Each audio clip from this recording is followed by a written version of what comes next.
কোটা সংস্কার আন্দোলনের প্ল্যাটফর্ম বৈষম্য বিরোধী ছাত্র আন্দোলনের অন্যতম সমন্বয়ক নাহিদ ইসলাম শান্তিতে নোবেল বিজয়ী ডক্টর মোহাম্মদ ইউনূসের নেতৃত্বাধীন অন্তর্বর্তীকালীন সরকারের উপদেষ্টা হয়েছেন তিনি। এরপর তাকে নিয়ে বিস্তারিত জানতে কৌতূহল সৃষ্টি হয়েছে।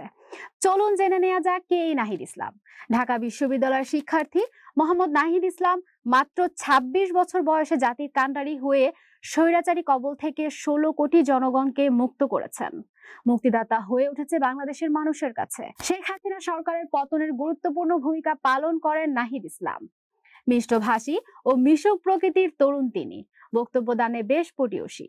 কর্মসূচির নাম নির্ধারণে বেশ বৈচিত্র্য দেখিয়েছেন।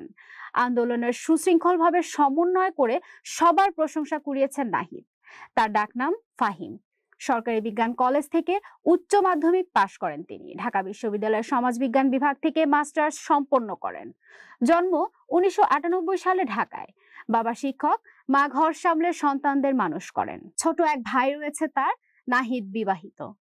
মাসখানেক আগেও দেশের হাতে গোনা কয়েকজন মানুষ জানতেন নাহিদের নাম। সেই তিনি এখন বিশ্বের বিভিন্ন প্রান্তে পরিচিত হয়ে উঠেছেন। গত মাসে কোটা বিরোধী আন্দোলন শুরু হয়, তখন প্রাথমিকভাবে তিনি ততটা পরিচিত মুখ ছিলেন না। জুলাইয়ের মাঝামাঝিতে অপহরণ করার পর নাহিদের নাম ছড়িয়ে পড়তে থাকে। কোটা বিরোধী আন্দোলন ঘিরে তাকে দুবার আটক করা হয়।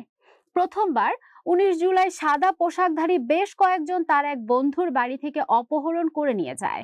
চোখে কাপড় বেঁধে হাতকড়া পরিয়ে তার উপর অকথ্য নির্যাতন চালানো হয়। দুদিন পর পূর্বাচলের একটি ব্রিজের তলায় নিজেকে আবিষ্কার করেন নাহিদ। এরপর নিজেই কোনো রকমে একটি রিকশায় উঠে বাড়িতে ফেরেন।